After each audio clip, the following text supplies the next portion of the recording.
Number 1. The murder of Loretta Saunders. Loretta Saunders was a vibrant and determined young woman whose life was defined by her academic pursuits, her deep cultural pride as an Inuit, and her dreams of a future where she could uplift her community.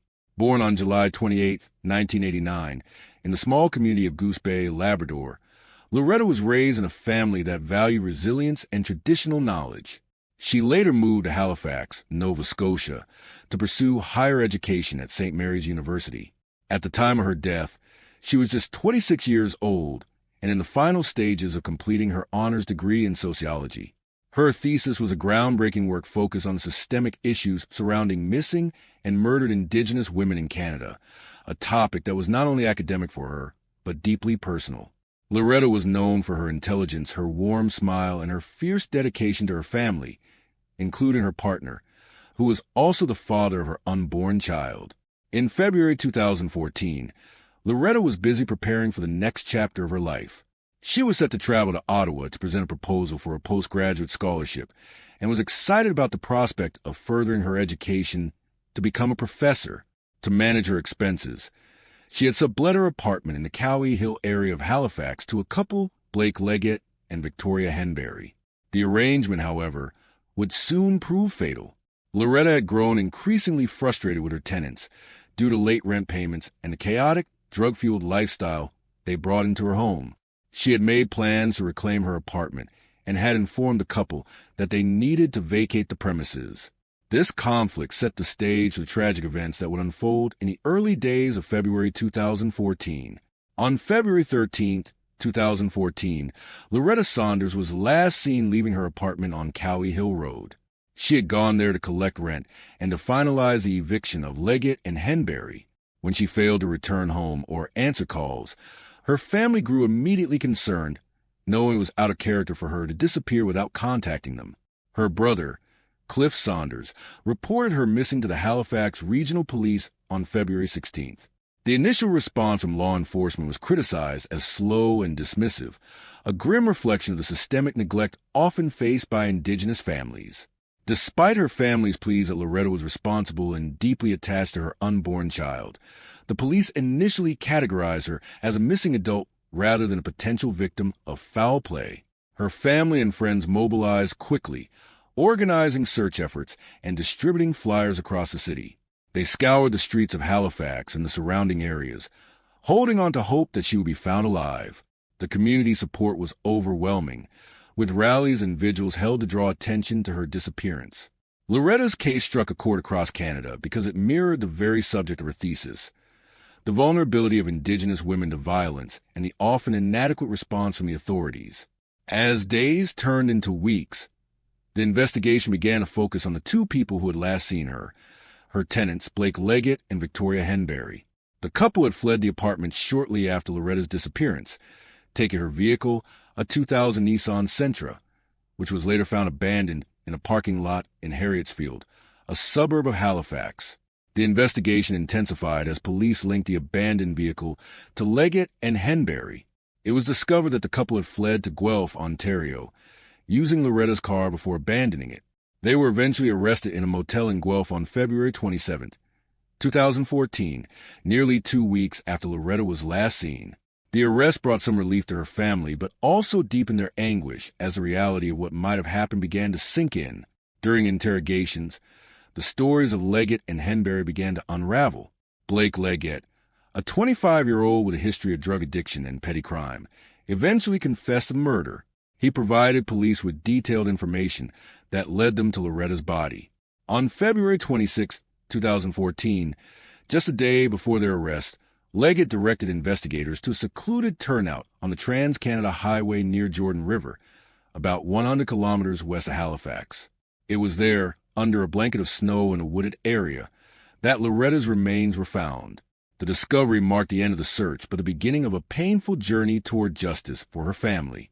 An autopsy confirmed that Loretta had been the victim of a homicide, though specific details regarding the cause of death were initially withheld pending the trial. The news of her death sent shockwaves through the Indigenous community and the broader Canadian public. Loretta was not just a statistic. She was a sister, a daughter, a partner, and a mother-to-be. Her murder became a symbol of the crisis facing Indigenous women in Canada, a tragic irony given her life's work to highlight and address these very issues. The background of Blake Leggett and Victoria Henbury painted a picture of two individuals deeply entrenched in a lifestyle marked by instability, substance abuse, and criminal behavior. Leggett, originally from Ontario, had a record that included drug offenses, theft, and assaults. Henbury, who was 28 at the time of the murder, also struggled with addiction and had a history of legal troubles. Their relationship was volatile, and they relied heavily on criminal activities to fund their drug habits. On the night Loretta was killed, the couple needed money to support their addiction and to escape the mounting pressure of their impending eviction. According to court testimonies and statements, the plan to steal Loretta's car was likely the primary motive, and it escalated quickly into a robbery and then murder. The brutality of the crime was juxtaposed against the mundane nature of the initial conflict, a dispute over rent and living space. Loretta, trusting and perhaps hoping to resolve the matter amicably, had walked into a situation where she was outnumbered and overpowered by two individuals desperate to avoid responsibility. The trial revealed that the couple had acted together, with Leggett being the primary aggressor. The horror of the crime lay in the senseless waste of a life full of promise, cut short by the selfish and destructive actions of two people.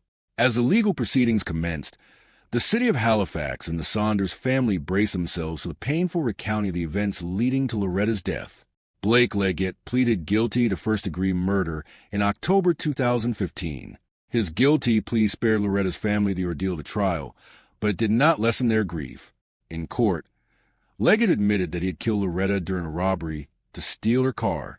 He described how he had struck her, causing her death, and then transported her body to the remote location where she was eventually found. The Crown prosecutor described the murder as cold-blooded and cowardly, emphasizing that Loretta was killed simply because she stood in the way of Leggett and Henbury's desire to flee with her vehicle and money. Justice James Chipman of the Nova Scotia Supreme Court sentenced Leggett to life in prison with no possibility of parole for 25 years, the mandatory sentence for first-degree murder in Canada. During the sentencing hearing, Loretta's family delivered powerful victim impact statements, describing the void her death had left in their lives and the devastating impact on her unborn child's father. They spoke of her as a beacon of hope for their community and emphasized the tragedy that she would not be able to complete the work she had started. Victoria Henbury's trial took place separately. She initially faced charges of first-degree murder, but eventually pleaded guilty to the lesser charge of second-degree murder in December 2016. The distinction between first and second-degree murder in Canadian law hinges on whether the killing was planned and deliberate. By accepting the plea to second-degree murder, Henbury admitted to participating in the robbery that resulted in Loretta's death, but did not admit to planning the killing beforehand. The court heard that Henbury was present during the murder and had assisted in moving Loretta's body and covering up the crime. Her role, while arguably secondary to Leggett's, was viewed by the court as equally culpable in the eyes of the law regarding the outcome. The prosecution argued that Henbury could have stopped the events or alerted authorities, but chose instead to help her partner in crime. Justice James Chipman sentenced her to life in prison with no chance of parole for 10 years. This sentence reflected the fact that while she did not plan the murder, her active participation in the robbery and the cover-up warranted a severe penalty. The sentences handed down to both Leggett and Henbury brought a measure of closure to the legal aspect of the case. But for Loretta's family and the Indigenous community at large, the pain was far from healed. The aftermath of Loretta Saunders' murder had a profound impact on the discourse surrounding missing and murdered Indigenous women in Canada. Her death occurred just a few months before the national government launched a national inquiry into missing and murdered Indigenous women and girls. Loretta's name was frequently invoked during the inquiry proceedings as a stark example of the violence Indigenous women face and the failures of the system to protect them. Her family channeled their grief into advocacy, working tirelessly to ensure that Loretta's legacy was one of change and awareness. They established scholarships and awards in her name to support Indigenous students pursuing higher education, honoring her passion for academia and her desire to help her people. The case also prompted a review of police handling of missing persons cases, particularly those involving Indigenous women. The Halifax Regional Police faced criticism for their initial lethargy in responding to Loretta's disappearance, and there were calls for systemic changes to how such cases are prioritized. Loretta's thesis, which she had been working on at the time of her death, was preserved and used by her professors and peers to further the understanding of the issues she cared so deeply about. Her research highlighted the socioeconomic factors, colonial history, and institutional apathy that contribute to the vulnerability of Indigenous women. In a tragic twist of fate, Loretta became one of the very subjects she was studying. Her story was featured in documentaries, news articles, and academic papers, serving as a poignant reminder of the human cost of the crisis. The community of Halifax, and indeed the entire country, rallied around her memory, turning their anger and sorrow into a demand for justice and reform. Vigils were held annually on the anniversary of her disappearance, keeping her memory alive and maintaining pressure on authorities to address the root causes of such violence. The legal proceedings, while necessary, could not capture the full extent of the loss felt by those who knew Loretta. Her mother, Miriam Saunders, spoke eloquently about the pain of losing a daughter who was so full of life and promise. She described the agony of knowing that Loretta's unborn child would never get the chance to live. The emotional toll on the family was immense, compounded by the media scrutiny and the lengthy court process. Despite this, the Saunders family showed remarkable strength and dignity throughout the ordeal. They refused to let Loretta be defined solely by the manner of her death, choosing instead to celebrate her life, her achievements, and her potential.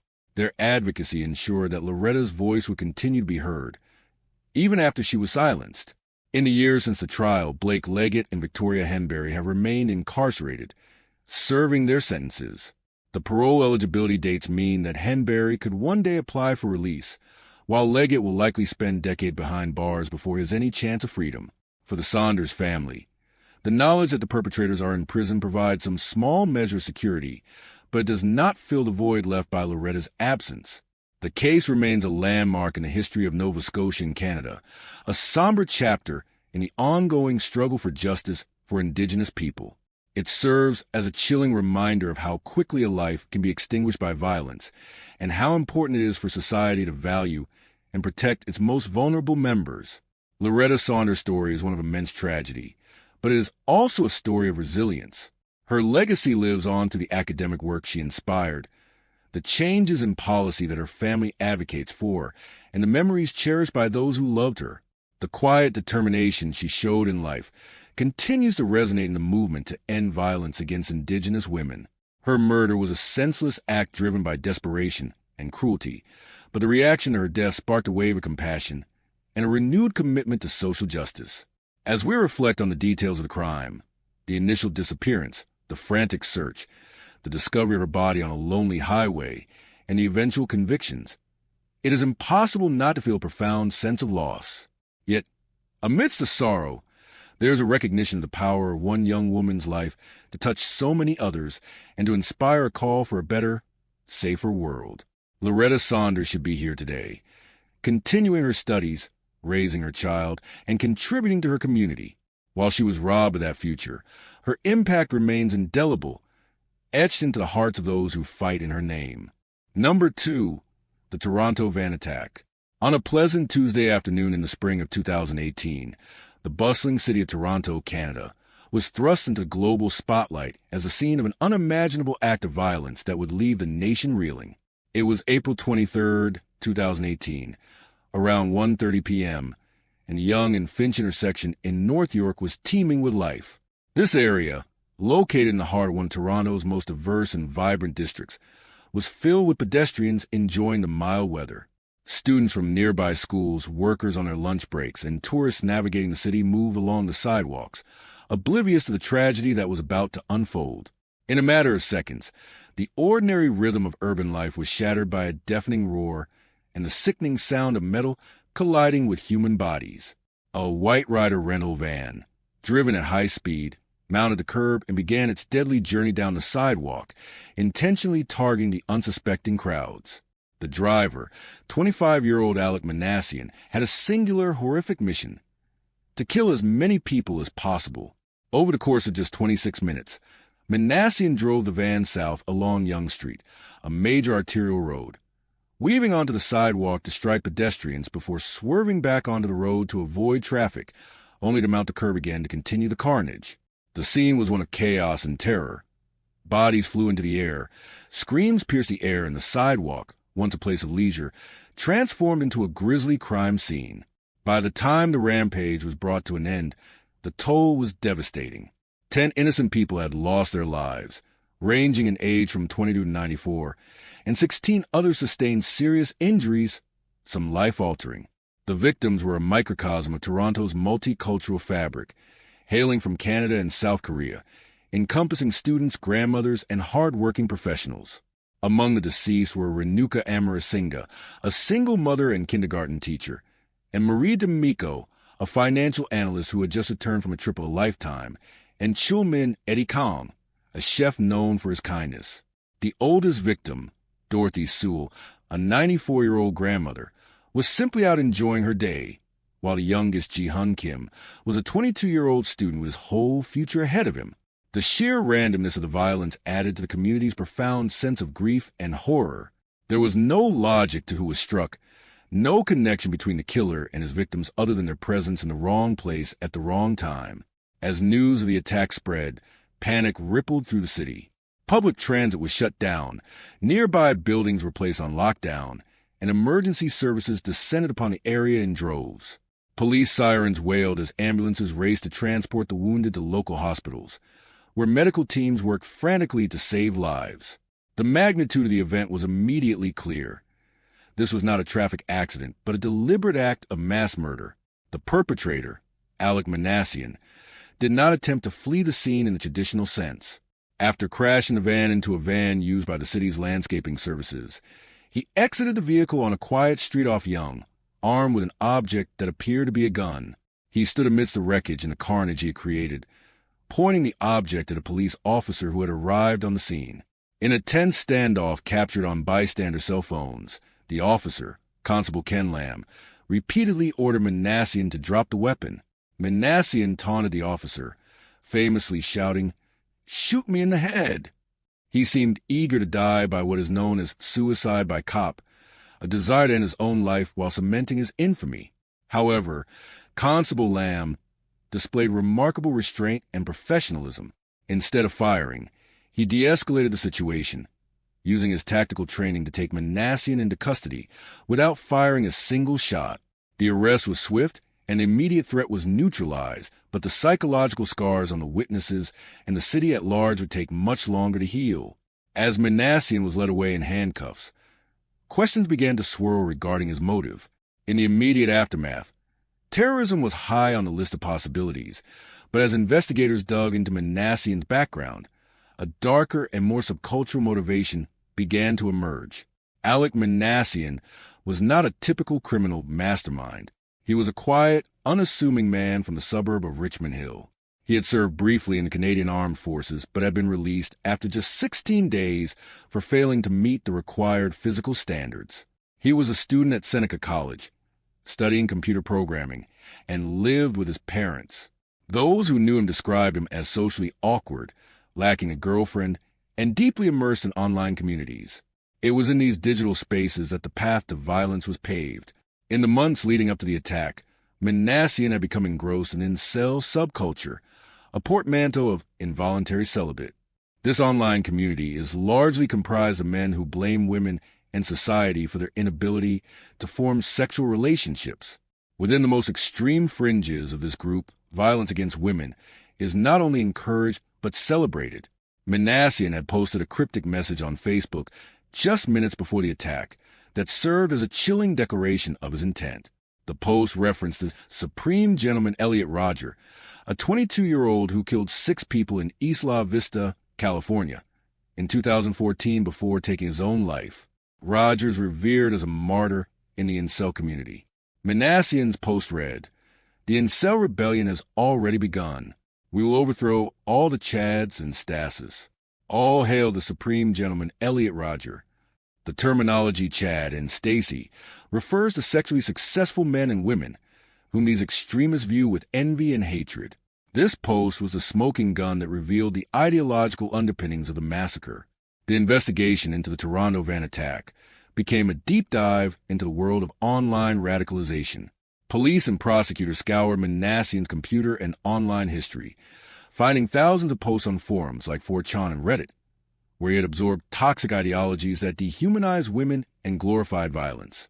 He had planned the attack meticulously, renting the van days prior and researching a route that would yield the highest number of casualties. Unlike acts of terror linked to groups like ISIS or Al-Qaeda, Manassian's radicalization occurred entirely within the echo chambers of the internet. Fueled by a sense of entitlement and misogyny, this presented a unique challenge for Canadian legal system. The Crown prosecutors argued that this was an act of terrorism, defining it as violence committed for political, religious, or ideological purposes. For the first time in Canadian history, the country had to confront the reality of domestic terrorism born not from religious extremism, but from a toxic ideology rooted in gender-based hatred. The designation was crucial. If Manassian were convicted of terrorist activity, it would send a strong message about the gravity of such crimes and acknowledge the threat posed by these online movements. In late 2020, more than 2 years after the attack, Manassian's trial began. Due to the COVID-19 pandemic, the proceedings were held virtually, with Manassian appearing via video link from a prison in Barrie, Ontario. He pleaded not guilty to all charges, which included 10 counts of first-degree murder, 16 counts of attempted murder, and 1 count of dangerous operation of a motor vehicle. His defense team, led by Boris Bytensky, did not argue that Manassian didn't commit the acts. That was indisputable. Instead, they argued that he was not criminally responsible due to mental illness. They claimed he suffered from autism spectrum disorder, ASD, and that his state of mind was such that he did not understand that his actions were morally wrong. Expert witnesses to the defense testified that Manassian had no friends, was obsessed with mass killings, and lacked the capacity to empathize with others. They painted a picture of a lonely, isolated individual whose cognitive impairments led him down a path of destruction, believing he was part of a fictional rebellion. This defense strategy was contentious, as it risked further stigmatizing people with autism, who are not inherently violent. However, it was the only legal avenue available to attempt to avoid a life sentence. The prosecution, led by Joseph Callahan, dismantled the defense's argument piece by piece. They called their own psychiatric experts who testified that while Manassian may have autism spectrum disorder, he fully understood the nature and consequences of his actions. They highlighted the meticulous planning involved, the rental of the van, the scouting of the location, and the timing of the Facebook post. The Crown argued that Manassian knew exactly what he was doing was wrong by law and by morality, but he simply didn't care. He wanted to inflict pain and gain notoriety. The prosecution pointed to his demeanor during the attack and the arrest, arguing that he was acting with a cold, calculated resolve rather than a psychotic break. They emphasized the suicide by cop attempt as evidence that he knew death was the penalty for his crimes and was willing to pay it to achieve his goal of martyrdom within the incel community. The trial laid bare the horrific details of that day, with witnesses recounting the terror of seeing bodies fly through the air and the screams of the victims. The emotional toll on the families, who listened to these testimonies remotely, was immeasurable, yet they showed up every day, seeking justice for their loved ones. In January 2021, Justice Malloy of the Ontario Superior Court of Justice delivered her verdict. After carefully weighing the evidence in the psychiatric testimony, she found Alec Manassian guilty on all 26 counts. She rejected the defense of not criminally responsible, stating in her ruling that Manassian's actions were the result of a calculated decision to commit mass murder, not a mental disorder that rendered him incapable of appreciating the wrongfulness of his actions. Justice Malloy wrote, "His planning and precision were not compatible with psychosis or a lack of understanding of the consequences." She explicitly confirmed that the attack met the definition of terrorism, marking a significant legal precedent in Canada. She stated that the murders were committed for an ideological objective, namely the incel ideology, and were intended to intimidate the public. This verdict was a watershed moment, legally categorizing misogynistic extremism as a form of terrorism. It acknowledged that the fear instilled in the public, particularly women, was a central goal of the attack. The sentencing phase took place in March 2021. Under Canadian law, a conviction for first-degree murder carries a mandatory sentence of life in prison with no possibility of parole for 25 years. Because Manassian was convicted of multiple counts of first-degree murder, the judge had to decide whether the parole ineligibility periods should be served consecutively or concurrently. The Crown argued for consecutive periods, seeking 150 years before parole eligibility, a sentence that would have ensured Manassian died in prison. However, Justice Malloy sentenced him to life in prison with no chance of parole for 25 years, to be served concurrently for all 10 murders. She reasoned that a sentence exceeding the life expectancy of the prisoner was incompatible with the Charter of Rights and Freedoms, a decision that aligned with a recent Supreme Court of Canada ruling. Nevertheless, with a 25-year wait for parole, and the fact that Manassian was 25 at the time of sentencing, he will be 50 before he can even apply for release.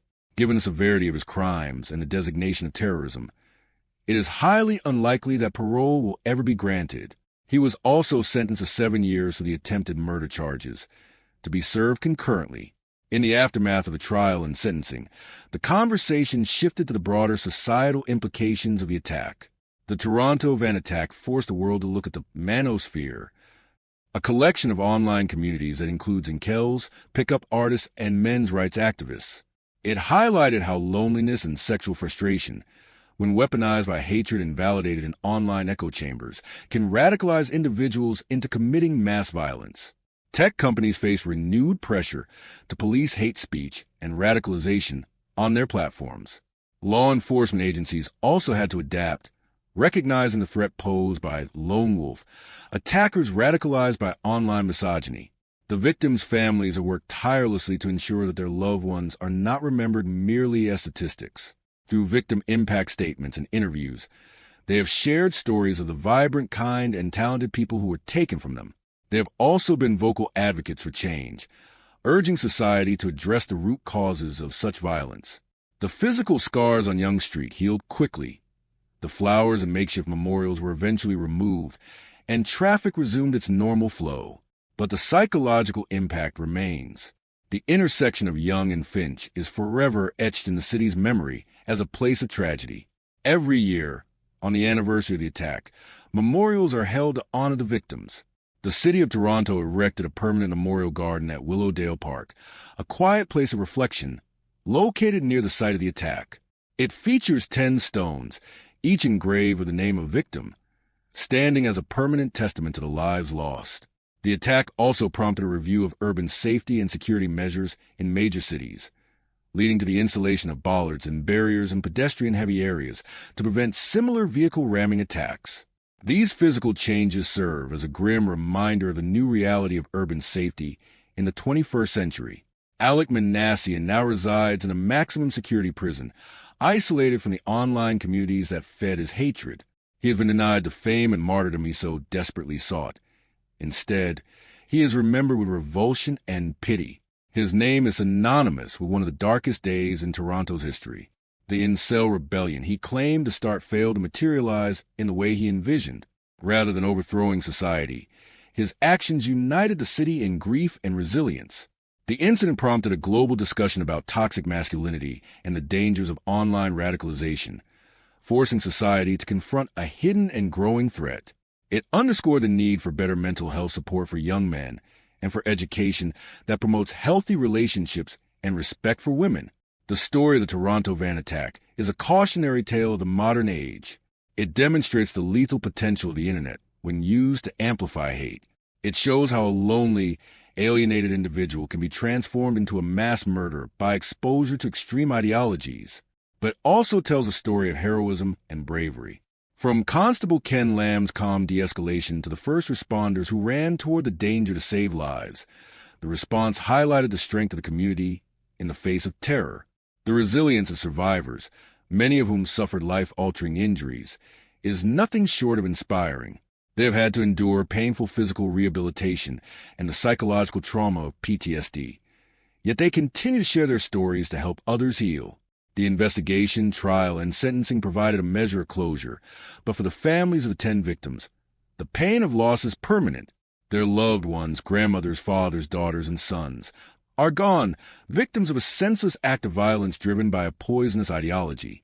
As Toronto moves forward, the memory of that April day serves as a somber reminder of the fragility of life and the urgent need to build a society where hatred finds no root to take hold. The Toronto van attack was a tragedy of unprecedented scale for the city, but it was also a moment that tested the city's character and ultimately proved its resolve to stand united against hate. Number 3. The killing of Caitlin Arnold. In the quiet foothills of the Blue Ridge Mountains lies Blacksburg, Virginia, a town known primarily for its college atmosphere and the sprawling campus of Virginia Tech. It is typically a place of academic pursuit and serene small-town life, where the biggest news often revolves around university events. However, in January 2016, the tranquility of this community was shattered by a disappearance that would soon reveal a disturbing tale of manipulation, betrayal, and the murder of a young girl named Nicole Lovell. The case, often referred to in media under the name of the victim, Caitlin Arnold, Nicole's middle name, captivated and horrified the nation not just for its brutality, but because of the contrasting profiles of the perpetrators involved. Nicole Lovell was just 13 years old. She was a bright but complicated young teenager who had faced significant hardships in her short life. She had survived a liver transplant and a rigorous battle with lymphoma, medical triumphs that had left her with a prominent scar across her abdomen and a history of being bullied by her peers. This bullying drove her to seek solace in the virtual world, where she could present herself without the stigma of her medical history. She frequented social media apps, particularly Kick and Musical.ly, precariously navigating online friendships that often blurred the lines between safety and danger. It was in this digital landscape that she encountered David Eisenhauer, a name that would soon become synonymous with one of the most inexplicable crimes in Virginia's history. David Eisenhauer was an 18-year-old freshman engineering student at Virginia Tech. To the outside world, he appeared to be the epitome of a promising young student. He had graduated from high school in Columbia, Maryland, as a standout athlete, specifically a cross-country runner who had earned a scholarship to run for the Virginia Tech Hokies. He was described by those who knew him as polite, intelligent, and dedicated to his sport. His social media profile showed pictures of running meets, campus life, and seemingly normal interactions. There was nothing in his public persona that suggested a predator capable of cold-blooded murder. Yet, beneath the veneer of the student-athlete lay a deeply disturbed individual who had been engaging in a months-long, inappropriate online relationship with Nicole Lovell.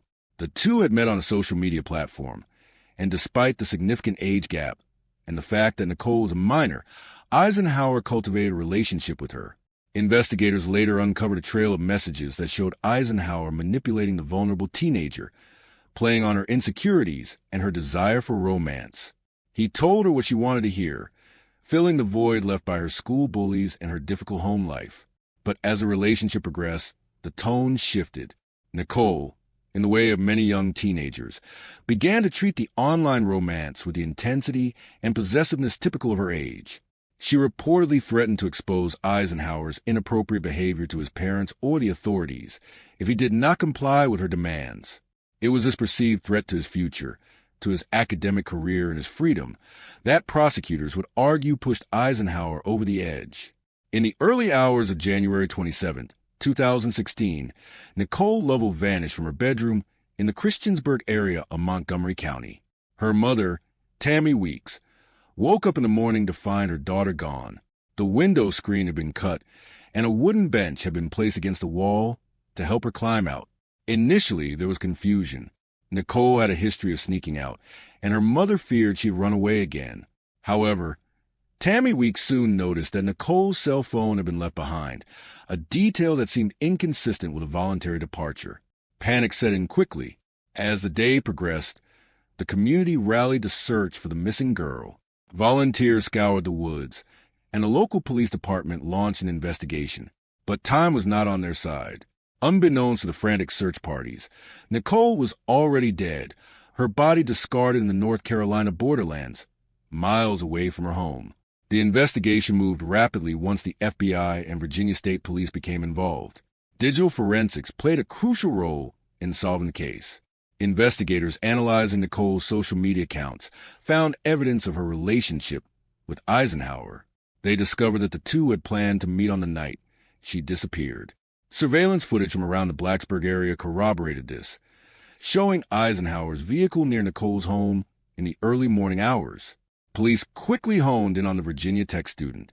On February 3, 2016, just a week after Nicole's disappearance, David Eisenhauer was arrested and charged with kidnapping. The news sent shockwaves through the campus and the town. The idea that a college student, a scholarship athlete, could be involved in the disappearance of a middle schooler was unfathomable to most. But the case took an even darker turn with the arrest of a second individual, Natalie Keepers. Keepers was also a student at Virginia Tech, a 19-year-old engineering major from Laurel, Maryland. Like Eisenhauer, she had been a high-achieving student. She was described as quiet, intelligent, and seemingly introverted. Her involvement added a layer of complexity to the crime that was difficult for the public to comprehend. Police charged Keepers as an accessory before the fact and with improper disposal of a dead body. As details emerged in court hearings and affidavits, the gruesome and chilling nature of the plot came to light. According to prosecutors, Eisenhauer had decided to murder Nicole because he feared she would expose their relationship, which would have meant social ruin and legal consequences for him. He allegedly told Keepers about the plan, drawing her into his web of criminality. Keepers, for reasons that delved deep into psychological manipulation and perhaps a desire to please someone she viewed as a peer or romantic interest, agreed to help. The prosecution's narrative painted a picture of a calculated and cold-blooded execution. On the night of the murder, Eisenhauer drove to Nicole's home. Nicole climbed out her window and got into his car. They drove to a predetermined spot. It was there, in a wooded area in rural Montgomery County, that Eisenhauer stabbed Nicole to death. The brutality of the act, stabbing a young girl he had been courting online, contrasted sharply with his composed demeanor as a student. After the murder, Eisenhauer and Keepers allegedly worked together to dispose of the body. They drove across the state line into Surry County, North Carolina, a drive of over an hour, where they dumped Nicole's remains off a desolate dirt road near a creek in Dobson. They then returned to campus, attempting to resume their normal lives as if nothing had happened. During her interrogation by police, Natalie Keepers provided a glimpse into the twisted mindset of the two students. She told detectives that she and Eisenhauer had discussed the plan for days. She claimed that Eisenhauer wanted to grab Nicole and that she helped him plan the logistics because she thought it was the nice thing to do. She admitted to helping him cut a hole in the floor mats of his car to place a cleaning solution underneath to cover the smell of blood. Her statements revealed a disturbing detachment from reality and the moral gravity of murder. She referred to Nicole as her dehumanizing the victim. Keepers' defense team would later argue that she suffered from mental health issues and that Eisenhauer had manipulated her, playing on her low self-esteem and her desperate need for friendship. They painted her as a follower who was coerced into assisting in the aftermath of a crime she did not fully understand or initiate. However, the prosecution argued that her role was far more active. They contended that she was present at the scene of the murder, that she provided encouragement, and that she helped conceal the body with the specific intent of helping Eisenhauer get away with first-degree murder. The legal proceedings were drawn out over several years, with both defendants facing separate trials and numerous pre-trial hearings to determine admissibility of evidence and competency. The community of Blacksburg and Christiansburg struggled to process the horror of what had happened in their midst. The contrast between the idyllic college setting and the savage nature of the crime was jarring. For the Lovell family, the wait for justice was agonizing. Tammy Weeks, Nicole's mother, became a vocal advocate, keeping her daughter's memory alive in the media and ensuring that the court proceedings did not sweep the humanity of the victim under the rug. She spoke of Nicole not just as a victim of a heinous crime, but as a loving daughter who had overcome so much physically, only to be taken by human malice. The medical examiner's report confirmed that Nicole died of stab wounds to the chest and neck, adding a visceral level of violence to the case that was hard to reconcile with the academic backgrounds of the accused.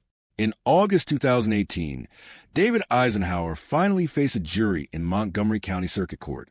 The trial was a media circus, with cameras documenting every detail of the proceedings. The prosecution presented a mountain of digital evidence, including messages where Eisenhauer expresses anger toward Nicole and his fear of being caught. They brought witnesses who testified to his character and his movements on the night of the murder. Perhaps the most damning evidence came from Natalie Keepers herself, as the prosecution utilized statements she had made to the police against Eisenhauer. The defense argued that Eisenhauer did not intend to kill Nicole that night, suggesting that the confrontation escalated. They try to paint a picture of a panicked young man who made a terrible mistake, rather than a calculating murderer. However, the evidence of premeditation was overwhelming. The location, the tools used to clean up, and the discussions held beforehand all pointed to a plan. The jury deliberated for several hours before delivering a verdict. David Eisenhauer was found guilty of first-degree murder and abduction. The convictions carried with them the potential for life in prison. In September 2018, the judge sentenced Eisenhauer to life in prison plus an additional 20 years. He will be eligible for geriatric parole when he is 86 years old, effectively ensuring he spends the rest of his life behind bars. The judge noted the extreme cruelty of the crime and the complete lack of remorse shown by the defendant. Following Eisenhauer's conviction, the focus shifted to Natalie Keepers. Her trial took place in late 2020. Her legal strategy was distinct from Eisenhauer's. Her attorneys focused heavily on her mental health. They presented expert testimony that Keepers suffered from severe depression, anxiety, and a schizoid personality disorder that made her susceptible to manipulation. They argued that she looked up to Eisenhauer as an authority figure and a friend, and that her assistance in the crime was a result of her desire to be accepted by him, rather than any malicious intent toward Nicole. The prosecution, however, painted a different picture. They argued that Keepers was a willing participant who helped plan the murder and clean up the scene. They highlighted the calculated nature of her actions, such as the purchase of cleaning supplies and her presence in the car during the drive to dispose of the body. The jury ultimately found her not guilty of the more serious charge of first-degree murder, but found her guilty of being an accessory before the fact of first-degree murder and concealing a dead body. In November 2020, the judge sentenced Natalie Keepers to 40 years in prison. While she was acquitted of the initial capital murder charge, the 40-year sentence reflected the court's view that her role was significant and her culpability high. The aftermath of the case left a deep scar on the Virginia tech community. It raised difficult questions about the pressures of high-achieving environments and the unseen mental health crises that can fester in young adults. Both Eisenhauer and Keepers were students in a rigorous engineering program, and the case sparked conversations about the stress of academia and the isolation that can sometimes accompany it. More broadly, the case served as a stark warning about the dangers of online interactions between adults and minors. It highlighted how easily predators could infiltrate the lives of vulnerable children through the screens of smartphones. Nicole Lovell's story became a cautionary tale told in schools and by parents trying to protect their children from the unseen dangers of the internet. It underscored the disconnect that can exist between a digital persona and real-life intentions. For Nicole's family, the legal victory was bittersweet. Justice had been served, and the perpetrators were behind bars, but no amount of prison time could bring back their daughter. Today, Nicole Lovell is remembered as a symbol of innocence lost. Her grave in Blacksburg is visited by those who wish to pay their respects. The case files and evidence are sealed away, but the story remains a dark chapter in the history of Montgomery County. David Eisenhauer is currently serving his life sentence in a high-security prison in Virginia, stripped of his future and his freedom. Natalie Keepers is also incarcerated, her youth wasted behind bars for her role in the tragedy. The narrative of the killing of Caitlin Arnold is a complex tapestry of modern dangers. It involves the intersection of mental health, social isolation, the dark side of technology, and the capacity for evil that can reside in the most ordinary of individuals. It shattered the illusion of safety in a quiet college town and forced a community to confront the reality that evil does not have a specific face or profile. It can be the athlete on a scholarship run or the quiet student in the back of the class. The tragedy of Nicole Lovell is that she survived the ravages of a deadly disease, only to fall victim to the much more lethal and intentional violence of human beings who should have been strangers. Her story serves as a somber reminder of the responsibility society holds to protect its most vulnerable members and to watch for the warning signs of those who might do them harm. Number 4. The murder of Bianca Rudolph. In the affluent suburbs of Pittsburgh, Pennsylvania, the Rudolph family appeared to embody the epitome of the American dream. Andre Rudolph was a successful and respected executive, known for his acumen in the dental supply industry, while his wife of 33 years, Bianca, was a vibrant, devoted heart of their home. Described by friends and family as the glue that held her family together, Bianca was a woman of deep faith, a loving mother to their 2 adult children, and a pillar of her local Catholic community. She was known for her elegance, her warm hospitality, and the enthusiasm she brought to her passions, particularly travel. However, the facade of this perfect life began to crumble in the fall of 2016, shattering the peace of their quiet neighborhood in Pine Township and revealing a dark underbelly of deceit, betrayal, and cold-blooded murder. The tragedy began to unfold in what seemed like the most idyllic of settings, a dream safari vacation in South Africa. For the Rudolphs, this trip was supposed to be the adventure of a lifetime, a celebration of their success and their enduring marriage. Yet, it was on the dusty plains of Zambesi Bush that Bianca Rudolph would meet her untimely and mysterious end, sparking an international investigation that would take years to unravel. On the morning of October 11, 2016, at the luxury Limpopo Potty Game Reserve in Botswana, a gunshot rang out. The reserve, located near the border with South Africa, was a place where wealthy tourists came to hunt big game, an activity that Andre Rudolph enjoyed and that Bianca supported, though she often preferred to observe. Andre claimed that he and Bianca had returned to their lodge in the early morning hours. According to his account, Bianca was packing clothes to prepare for a move back to the United States, as they were planning to relocate to a new home in Florida. Andre stated that a shotgun, a Browning Satori 12 gauge, accidentally discharged, striking Bianca in the chest. He told investigators that he heard the shot from the bathroom and rushed out to find his wife slumped on the floor, bleeding profusely. Despite his frantic attempts to administer CPR and summon help, Bianca Rudolph was pronounced dead at the scene. The local police in Botswana initially treated the death as a tragic hunting accident, a freak occurrence in a place where firearms are ubiquitous. The immediate aftermath was a blur of grief and logistics. Andre had his wife's body cremated in South Africa before returning to the United States, a decision that would later raise significant suspicion, although he claimed it was done in accordance with Jewish funeral custom to expedite the burial process. To those who knew the couple, the narrative of a terrible accident was initially accepted. Bianca's death was mourned by the community, and Andre was comforted by his children and friends. However, beneath the surface of sympathy, ripples of doubt began to form almost immediately. Bianca's daughter, Julia Rudolph, found herself unable to shake the feeling that something was terribly wrong. Her mother, she knew, was meticulous, organized, and incredibly smart. The idea that she would be clumsily handling a loaded shotgun while packing, violating basic firearm safety rules, seemed out of character. Julia's suspicions grew when she began to examine the timeline of events surrounding the trip.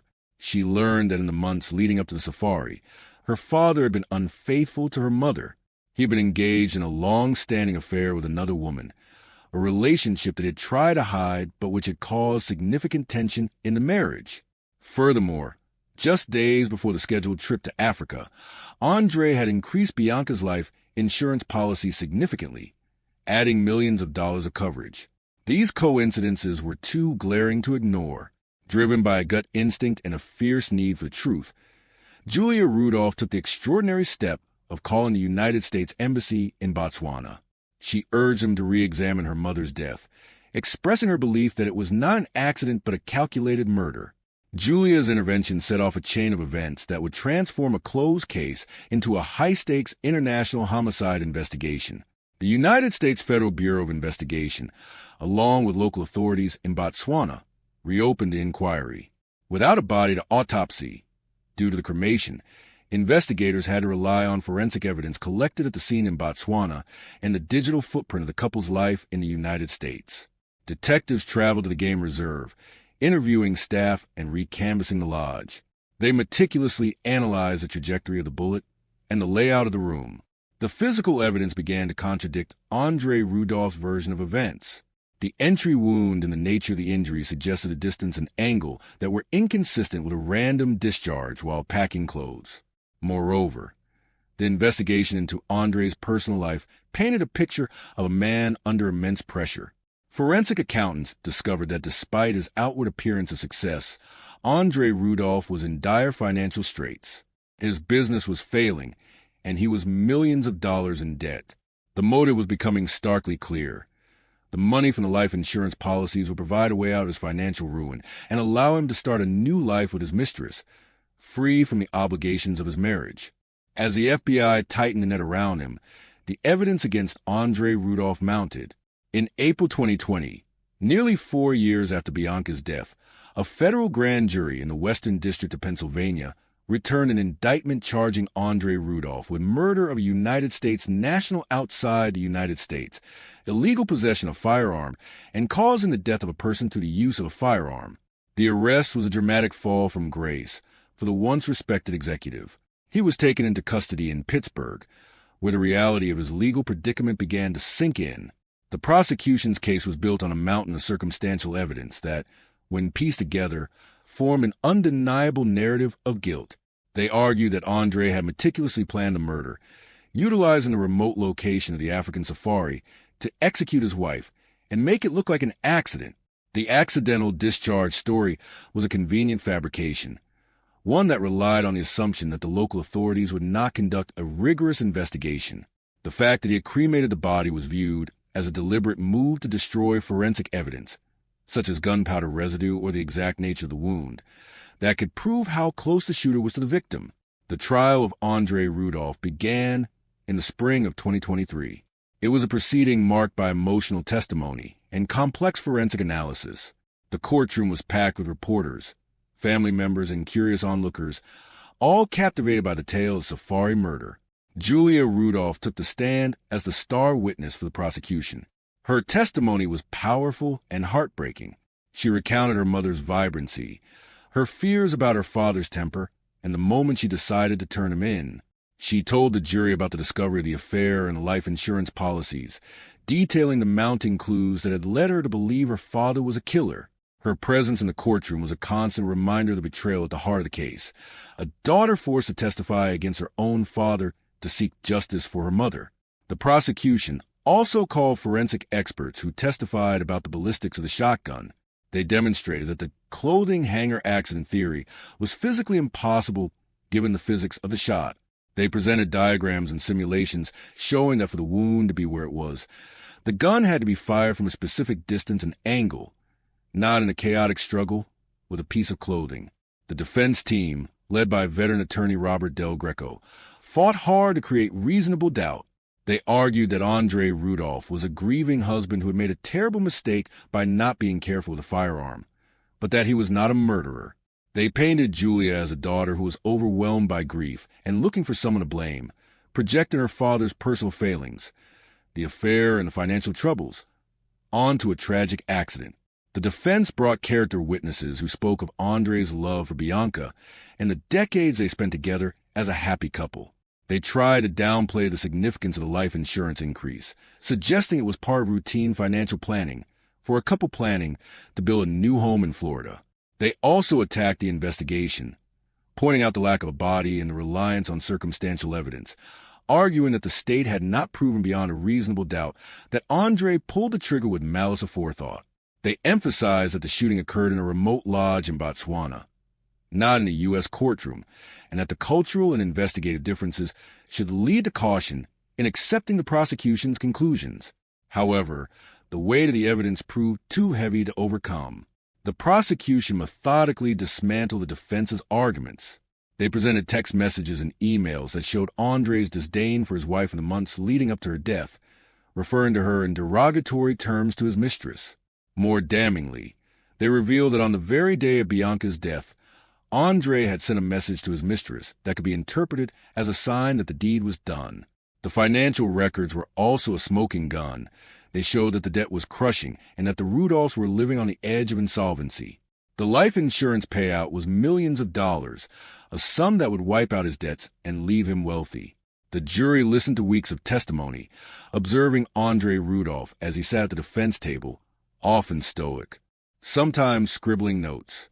The narrative that emerged was not one of a hapless husband who accidentally shot his wife, but of a cold, calculating predator who lured his wife to the other side of the world to kill her in a place where he thought he could get away with it. After 2 days of deliberation, the jury returned a verdict. On May 4th, 2023, Andre Rudolph was found guilty on all counts, including for murder of a U.S. national and causing death through the use of a firearm. The courtroom was silent as the foreman read the verdict, a sharp contrast to the gas that had occasionally erupted during the testimony. Bianca's family wept tears of relief and sadness, a mix of emotions that comes with the validation of truth but the permanence of the loss. The verdict was a victory for Julia Rudolph, whose unwavering pursuit of justice had driven the case forward when it seemed destined to be forgotten as a statistic of accidental death. It was also a victory for the FBI and the prosecutors who had worked tirelessly to piece together a puzzle that spanned continents. The conviction sent a clear message that murder, no matter how well-planned or how far from American shores, would not be unpunished. The sentencing phase, held shortly after the verdict, brought a final chapter to the legal saga. Federal prosecutors argued for the maximum sentence, citing the cold-blooded nature of the crime and the lack of remorse shown by the defendant. Andre's children gave victim impact statements, their words filled with the pain of betrayal. They spoke of a future without their mother, and the father they once knew who had transformed into a monster. Judge J. Nicholas Runjun presided over the sentencing.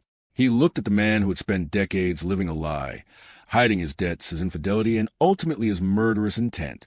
In June 2023, Judge Runjun sentenced Andre Rudolph to life in federal prison without the possibility of parole. He also sentenced him to an additional 30 months for the firearm charge, though the life sentence renders the extra time symbolic. The judge remarked on the calculated cruelty of the crime, noting that Rudolph had used his family's trust as a weapon. Andre Rudolph, now in his 60s, will spend the rest of his life in a federal penitentiary, far removed from the luxury safaris and affluent suburbs he once inhabited. The aftermath of the murder of Bianca Rudolph left a lasting impact on the community and the true crime landscape. It became a textbook example of how financial pressure and infidelity can converge to motivate the most heinous of domestic crimes. The case highlighted the critical role of family members in uncovering the truth. Without Julia Rudolph's bravery and intuition, the murder would likely have remained classified as an accident. Her story inspired discussions about the dynamics of family loyalty and the moral imperative to seek justice, even when it implicates those closest to us. The trial also shed light on challenges of investigating crimes abroad, the cooperation between international law enforcement agencies, and forensic techniques used to reconstruct events when physical evidence is scarce. The perfect murder that Andre Rudolph thought he had committed in the African bush was anything but perfect. It was a crime waiting to be exposed by the very relationships he thought he could manipulate. Today, Bianca Rudolph is remembered for the light she brought to her community, a life cut short not by a random accident, but by the selfishness of the man she loved. Her memory is kept alive by her children, who have shown immense resilience in the face of unimaginable trauma. The case serves as a grim cautionary tale about the secrets that can hide behind closed doors in even the most respectable families. It reminds us that the veneer of a perfect life is often just that, a veneer. Beneath the surface, desperation and deceit can fester until they explode into violence. The conviction of Andre Rudolph brought a measure of closure, but the pain of the loss is permanent. The quiet town of Pine Township has moved on, but the story of the Rudolph family remains etched in its history, a somber reminder of the devastating consequences of greed and betrayal. The murder of Bianca Rudolph is a story not just of a killing, but the courage it took to uncover it, proving that even in the most remote corners of the world, justice has a long reach. Number 5. The murder of a California family. In the heart of California's fertile Central Valley, the city of Merced is known for its agriculture and its tight-knit community. It is a place where families often work hard for a better life, and the Singh family was a shining example of that pursuit. Jasdeep Singh, his wife Jasleen Kaur, their 8-month-old daughter Uri Derry, and Jasdeep's brother, 39-year-old Japjit Singh, were beloved figures in their neighborhood. They were a hard-working Sikh family who operated a trucking business and had recently achieved a significant milestone by purchasing their first home together. Their lives were filled with the typical joys and stresses of young families and business owners, but they were on an upward trajectory, building a future filled with promise. However, in a horrifying span of 48 hours in October 2022, this family's future was violently extinguished in a case that shocked the nation due to its brutality and the cold-hearted nature of the perpetrators. The incident, which came to be known as the Merced County family kidnapping and murder, unfolded rapidly, leaving community in mourning and law enforcement scrambling to piece together the events that led to the senseless slaughter of an entire family. The timeline of terror began on the morning of October 3rd, 2022, when the family failed to show up for work and did not answer phone calls. Concern quickly turned to dread. Relatives arrived at the Singh family's trucking business on South Highway 59 and found the premises abandoned. Even more alarming, they arrived at the family's home in the 800 block of Fox Road to find the door open, signs of a struggle, and no one inside. The chaotic scene inside the house suggested a violent confrontation. There was blood on the floor, and the family's beloved 2016 Toyota Tacoma pickup truck was missing. Merced County Sheriff Vern Warnke was immediately notified, and an Amber Alert was issued for 8-month-old Aruhi Derry, who was believed to be in grave danger. The search began in earnest, with deputies and volunteers scouring the area. Surveillance footage from nearby businesses became the crucial first clue in the investigation. The video captured a man driving the family's stolen Toyota Tacoma away from the home. This man was later identified as Jesus Manuel Salgado, a man who had a history with the Singh family, though perhaps not one they could have ever predicted would lead to such violence. Jesus Manuel Salgado was a 48-year-old man with a lengthy criminal record. He had previously worked for the Singh family's trucking company, and in early 2020, he had been convicted of embezzling money from them. He had been sentenced to prison for the theft, but had been released on parole just months before the October 2022 incident. This background painted a picture of a man who harbored a grievance against the family, seeing them as the source of his legal troubles and financial ruin. However, the brutal nature of the crime suggested motivation that went far beyond simple retribution for a firing or a lawsuit. As investigators dug deeper, they discovered that Salgado was desperate. He had recently amassed significant debts and was struggling to make ends meet. The narrative that began to form was one of a financially desperate man who turned to people he once worked for, viewing them not as former employers, but as a means to an end, a payday. He intended to rob them, and when the opportunity presented itself, the situation escalated rapidly from a robbery to a mass kidnapping and, ultimately, a mass murder. The breakthrough in the case came when Salgado attempted to dispose of the evidence.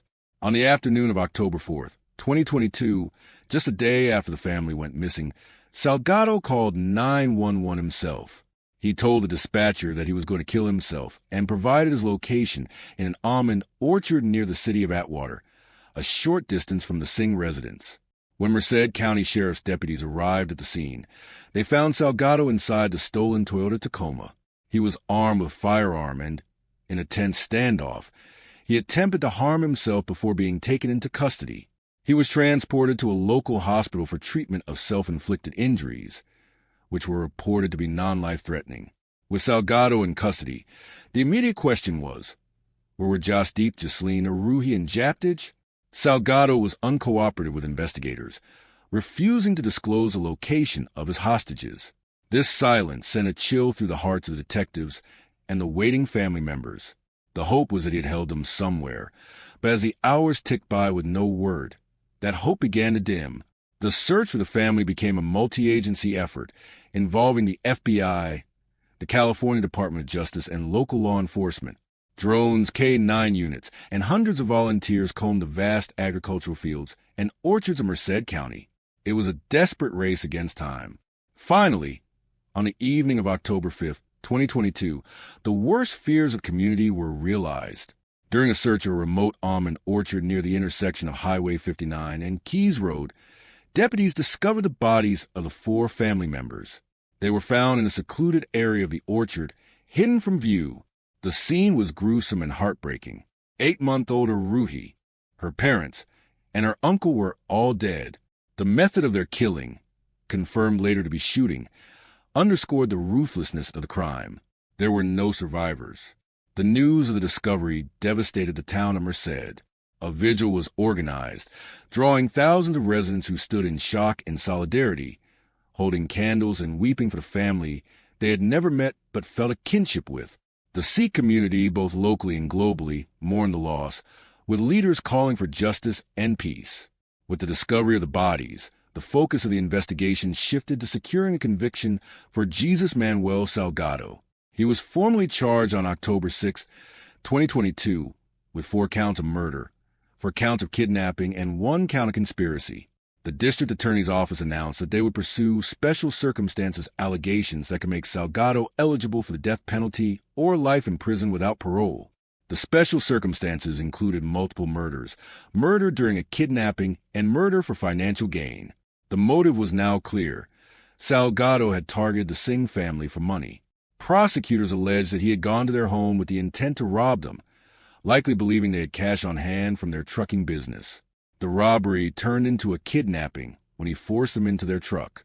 The discovery of the bodies in the orchard suggested that he had driven them there, perhaps intending to negotiate a ransom or simply to hide them, but ultimately decided to execute them.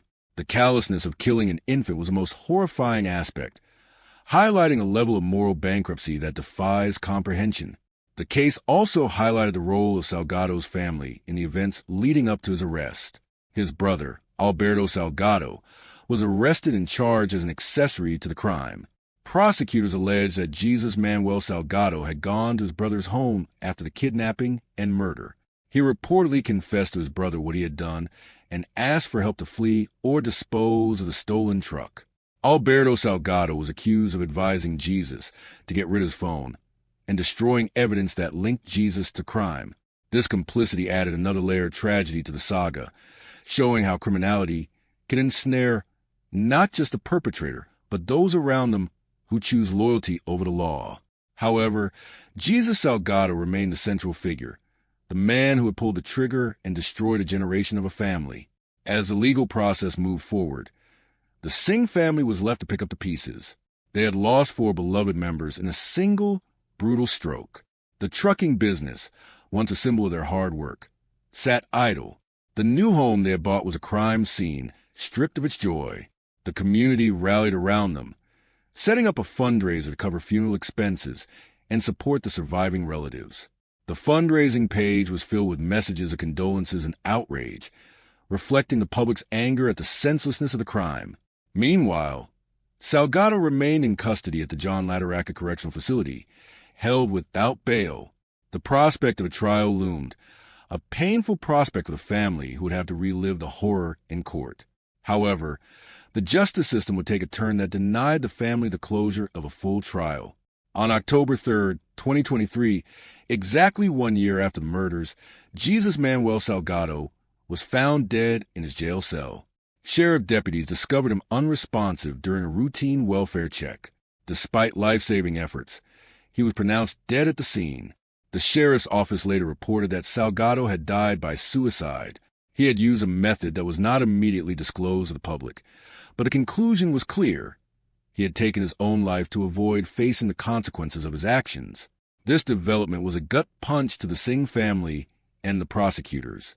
While Salgado was removed from society, the family was deprived of the opportunity to see him face a jury, to hear a verdict of guilty, and to witness a sentence being handed down. There would be no detailed confession in court, no explanation of why he killed the baby, no final accounting in the public eye. The criminal case was effectively closed with his death, as there was no longer a defendant to prosecute. The suicide of Jesus Manuel Salgado left behind a vacuum of answers. The questions of why he chose a specific day, why he killed a Ruhi, and what exactly happened in the hours between the kidnapping and the discovery of the bodies remained partially unanswered. While the police investigation had uncovered the physical evidence and likely motive, the intimate details died with him. The case also prompted a review of jail suicide prevention protocols at the Merced County Jail, as inmates facing serious charges are considered high risk for self-harm. But for the public, the focus remained on the victims. The tragic story of the Singh family became a cautionary tale about violence in the workplace and the dangers that can lurk within the circle of former employees. It also served as a grim reminder of the fragility of life and how quickly dreams can be destroyed. In the wake of the deaths and the subsequent suicide, the community of Merced has tried to heal. The almond orchard where the bodies were found has returned to being a place of agriculture, but for locals, it remains a somber landmark. The Singh family has retreated into privacy to mourn their immense loss. The trucking company has shut down, a testament to the fact that the business was inseparable from the people who ran it. The memory of Jasdeep, Jasleen, Japtij, and baby Rui is kept alive through memorials and the ongoing efforts of their extended family to seek justice, even if the legal avenue has been closed. Some family members express a sense of relief that Salgado was dead, saving the state the expense of a trial and ensuring he could never harm anyone else. Others express profound sadness that he escaped the full weight of the judicial system. The murder of a California family stands as one of the most heartbreaking cases in recent California history. It involved the total annihilation of a family unit by a man driven by greed and devoid of empathy. The investigation showcased the dedication of law enforcement in solving the crime within days. Yet the conclusion was unsatisfying due to the perpetrator's suicide. It stripped away the illusion that hard work and a good life are shields against random violence. The legacy of the Singh family is one of love and loss, a story that ended far too soon in the quiet dirt of an almond orchard. The community will never forget the names Jasdeep, Jasleen, Japtij, and Aruhi, nor the man who took them away. The case serves as a somber reminder of the darkness that can exist in the human heart and the devastating impact it leaves in its wake when it is allowed to act without restraint. Number 6. The vanishing and murder of Gabby Petito. In the summer of 2021, a young couple from Long Island, New York, captured the imagination of millions of social media users as they documented their cross-country road trip in a converted white Ford Transit van. Gabby Petito, a 22-year-old aspiring social media influencer and wedding planner, and her fiancé, Brian Laundrie, a 23-year-old with a love for the outdoors, seemed to be living the dream of Gen Z wanderlust. They posted idyllic photos of themselves against a backdrop of national parks, scenic byways, and sunsets, painting a picture of a young couple deeply in love and embarking on a grand adventure. Their van, which they nicknamed Star City, was their home as they traveled from Florida to the West Coast, chronicling their journey on YouTube and Instagram with the handle Nomadic Static. However, behind the carefully curated filters and cheerful captions, a much darker and more volatile reality was unfolding. What appeared to be a romantic odyssey was, in reality, a disintegrating relationship marked by controlling behavior, emotional distress, and escalating violence that would ultimately culminate in a tragic murder that would grip the entire world. The timeline of events leading to the tragedy begins to look troubling in hindsight. Throughout August 2021, friends and family noticed subtle changes in Gabby's demeanor. She often appeared anxious or sad in videos, and she was the one almost exclusively filming and editing the content, suggesting an imbalance in the relationship dynamic.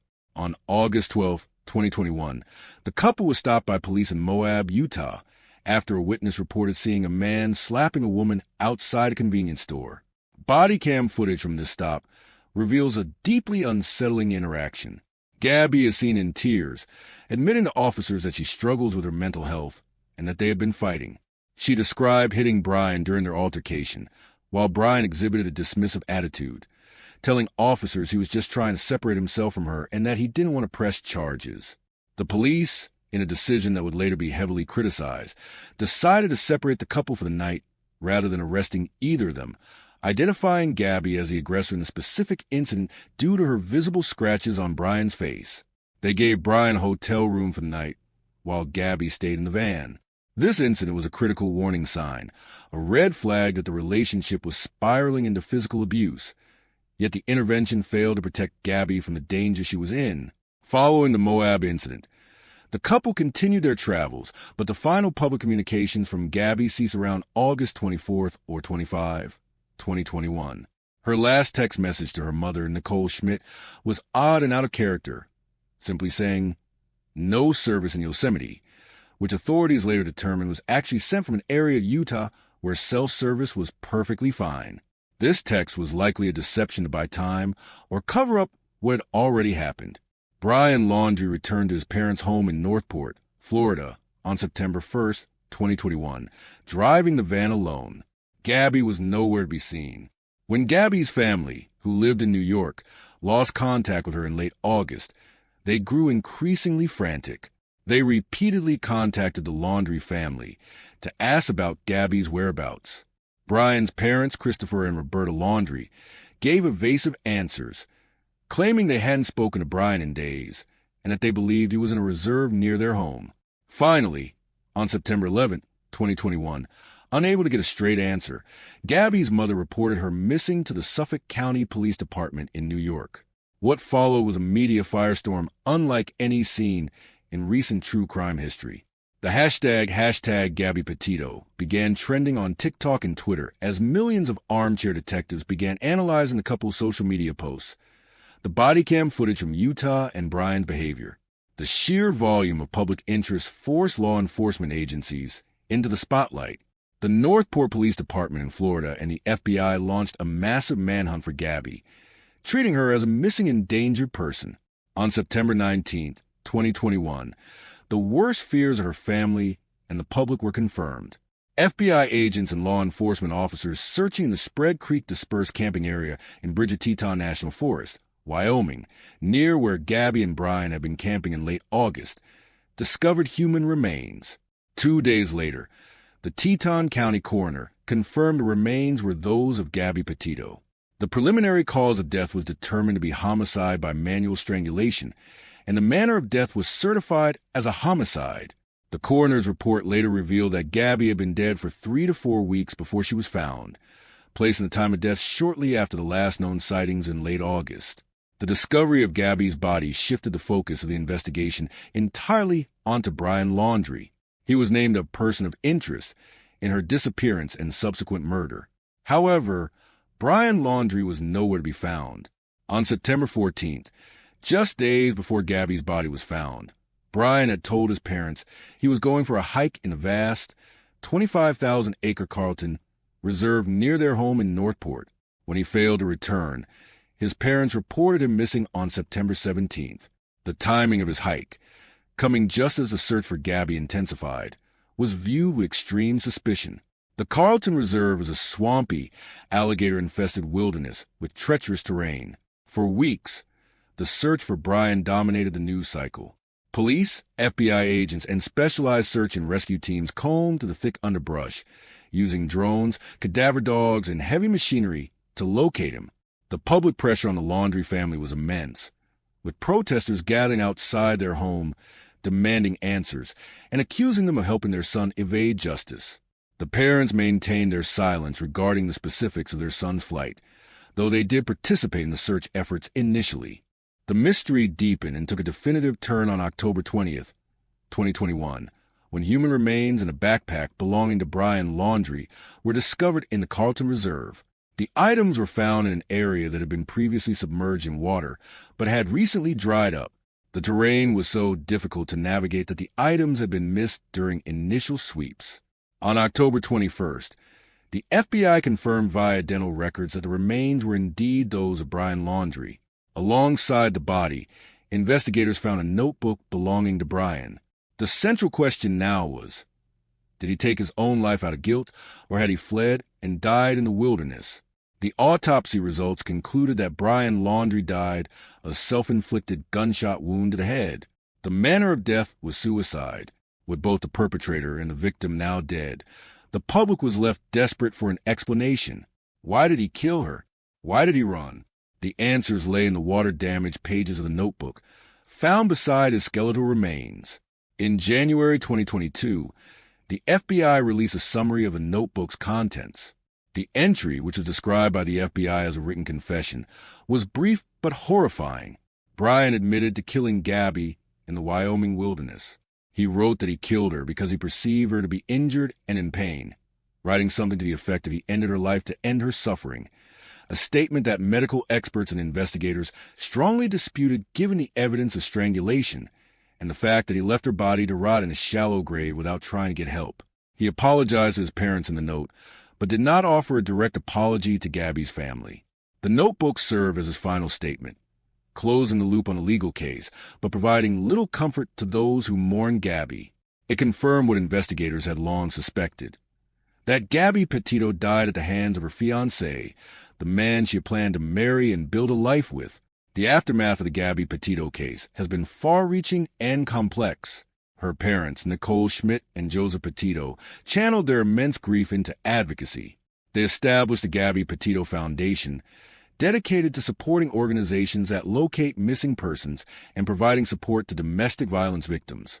They became vocal advocates for Gabby's Law, a proposed piece of legislation aimed at improving how missing persons cases are handled across state lines and providing better resources for identifying domestic violence situations during police stops, referencing the failure of the Moab police to recognize the signs of abuse. The case also sparked a massive Gabby Petito effect, where missing persons cases, particularly those involving women of color who often go underreported in the media, began receiving renewed attention and resources. The public scrutiny forced a review of the Moab Police Department's handling of the domestic violence call, resulting in the resignation of the police chief amid the controversy over the officer's failure to protect Gabby. Brian Laundrie's parents, Christopher and Roberta, also faced legal repercussions in the wake of the case. In 2022, Gabby's parents filed a civil lawsuit against the Laundries, accusing them of knowingly withholding information about Gabby's death and causing them emotional distress.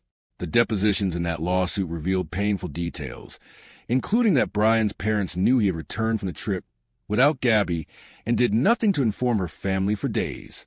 The lawsuit was eventually settled before going to trial, but it served as a painful reminder of the collateral damage caused by Brian's actions and his parents' silence. The story of Gabby Petito is a modern tragedy, amplified by the digital age in which we live. It was a relationship played out on social media, a romance that became a nightmare, and an investigation aided and hindered by the court of public opinion. The images of the white van and the smiling young woman are now iconic symbols of the potential danger lurking behind closed doors.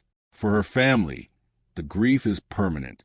They visit the memorial in Wyoming and hold on to memories of the vibrant, ambitious daughter they lost.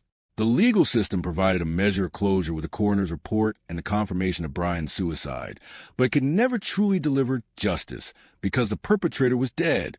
Gabby Petito's life was cut short just as it was truly beginning, a victim of domestic violence in its most lethal form. Her vanishing and murder became a global sensation, but at its core, it was a story of a young woman who deserved to live, whose trust was betrayed, and whose voice was silenced by the person she loved most. The legacy she leaves behind is one of awareness of the signs of domestic abuse, the importance of checking in on loved ones, and the urgent need to take such threats seriously before it is too late. Number 7. The murder of Grace Millane. In late 2018, the world watched with bated breath as a search unfolded in Auckland, New Zealand, for a young British woman who had gone missing while backpacking. Grace Millane was a 21-year-old university graduate from Wickford, Essex, who had embarked on a solo trip of a lifetime around the world. Described by her family as bubbly, caring, and adventurous, Grace was celebrating her birthday with a year-long journey that had taken her through South America before she arrived in New Zealand. She was intelligent and ambitious, looking forward to starting a career when she returned home. On the evening of December 1st, 2018, Grace was in Auckland, staying at a base backpackers hostel. She was in high spirits, communicating with friends and family, unaware that her encounter with a stranger in a local bar would lead to her tragic and brutal death. The murder of Grace Millane became a watershed moment in New Zealand history, shining a harsh light on issues of violence against women, online dating culture, and the sometimes deadly intersection of the two. The man who would become the center of this tragedy was a 27-year-old whose name was initially suppressed by the New Zealand courts, but is now publicly known as Jesse Kempson. At the time he met Grace, Kempson was working in the retail sector and living in an apartment in the City Life Hotel complex on Queen Street in central Auckland. To the outside world, he appeared unassuming, though those who knew him described him as a pathological liar who often embellished his achievements and wealth. On that fateful Saturday night, Grace and Jesse met at the base backpackers bar or a nearby establishment. They hit it off, and according to Kempson's later testimony, they spent the evening drinking and visiting various bars in the city's nightlife district. Security footage captured the two together, showing them walking hand in hand and appearing to enjoy each other's company. At around 9:40 p.m., the pair entered the City Life Hotel, where Kempson was staying. CCTV footage showed them walking into the lobby and then entering the elevator, going up to his room on the 11th floor. It was the last time Grace Millane was seen alive. What transpired inside the hotel room over the next few hours would become the subject of a sensational and harrowing murder trial that would captivate and horrify the global public. The timeline of the murder, pieced together by Kempson's own confession, though he claimed it was an accident, and forensic evidence, paint a grim picture of a date gone lethally wrong. Kempson claimed to police that he and Grace engaged in consensual sexual activity, including rough sex, and that he accidentally strangled her during a consensual act of choking. He told investigators that she died in his arms and that he panicked. However, the forensic evidence presented at trial painted a starkly different picture, one of sustained violence and a lack of immediate effort to save her life. Kempson admitted that after Grace stopped breathing, he did not call for an ambulance or the police. Instead, he spent hours cleaning his room. He wiped down surfaces, washed blood-stained clothes, and then went downstairs to rent a carpet cleaning machine from the hotel's reception. He returned to the room and cleaned the carpet, all while Grace's body lay in the room. The chilling nature of his actions suggested a mind focused on self-preservation rather than grief or horror at an accidental death. After cleaning the room, Kempson's behavior became even more macabre. He placed Grace's body inside a suitcase. The suitcase was too small for her remains, and he had to force her body inside, folding her legs to make her fit. He then went to sleep in the hotel room with the suitcase containing her body. The next morning, he called for a taxi and loaded the suitcase into the boot of the vehicle. He had the driver take him to the Scenic Circle Hotel in central Auckland, where he met another date he had arranged via the Tinder dating app. He checked into the hotel with this second woman, leaving Grace's body in the taxi in the city center for hours. He retrieved the suitcase later that evening, after dinner with the second date. He then rented a car and drove to a remote area in the Vehicular Ranges, about 40 minutes west of downtown Auckland. There, in the bush off a scenic drive, he buried Grace's body in a shallow grave. It was a calculated and cold-blooded disposal of a human being, carried out with a disturbing lack of emotion. Meanwhile, back in the UK and New Zealand, Grace's family was becoming increasingly anxious. When she missed her 22nd birthday and failed to contact him on December 2nd, they knew something was terribly wrong. The search for Grace Millane began in earnest after her father, David Millane, contacted authorities in New Zealand and flew there to assist. The disappearance of a young British backpacker in New Zealand, a country known for its safety, made international headlines. CCTV footage of Grace and the man she was last seen with was released to the public, leading to an outpouring of tips and assistance. On December 8, 2018, police announced that they had found a body in the Waitakere Ranges, and the following day, it was formally identified as Grace Millane. The day after her body was found, Jesse Kempson was arrested and charged with her murder. The news of her death and the nature of the investigation sent shockwaves through the country. The romantic image of a young woman exploring the world was replaced by the harsh reality of predator and prey. The people of New Zealand felt a collective sense of shame and grief, a feeling that a visitor had come to their shores only to meet such a horrific fate at the hands of a local man. The trial of Jesse Kempson began in November 2019 at the High Court in Auckland. It was a case that gripped the nation, with every detail reported exhaustively by the media. The defense argued that Grace's death was a tragic accident during consensual rough sex. They called an expert witness who testified about autoerotic asphyxiation and breath play, attempting to establish that Kempson had no intent to kill. The prosecution, led by Brian Dickey, dismantled this narrative with brutal efficiency. They argued that Kempson had strangled Grace with such force that it amounted to murder, not an accident. They highlighted the numerous bruises and injuries on Grace's body that were inconsistent with consensual sex, and they pointed out the sheer callousness of his actions afterward. How? They asked the jury, could a man who accidentally killed a woman he liked possibly spend hours cleaning, go on a dinner date with another woman, and bury her in the woods without showing a shred of remorse or seeking help? The prosecution labeled him a cruel and calculated killer who would use a suitcase to hide his crime like he was taking out the trash. One of the most disturbing aspects of the trial was the revelation of Kempson's past and his demeanor. A woman who had dated Kempson in 2016 testified against him, stating that he had physically abused her and strangled her during sex until she passed out. She detailed how he had treated her, with a pattern of controlling and violent behavior, suggesting a dangerous propensity towards sexual violence that had escalated to murder with Grace Millane. This testimony was pivotal as it established a pattern of behavior, countering the defense's claim that this was a one-time accident. Furthermore, the court heard that Kempson had searched Google for how to dispose of a body and watched hardcore pornography involving degradation and choking on the day he met Grace. This digital footprint painted a picture of a man with a predilection for violence and sexual gratification through dominance, rather than the nice guy persona he tried to project. The jury deliberated for 3 days. On November 22, 2019, they returned a unanimous verdict of guilty. Justice Moore sentenced Jesse Kempson to life in prison, with a minimum non-parole period of 17 years. This sentence was significant for its severity in a country where parole is generally granted earlier, reflecting the judge's assessment of the brutality and lack of mitigating factors in the crime.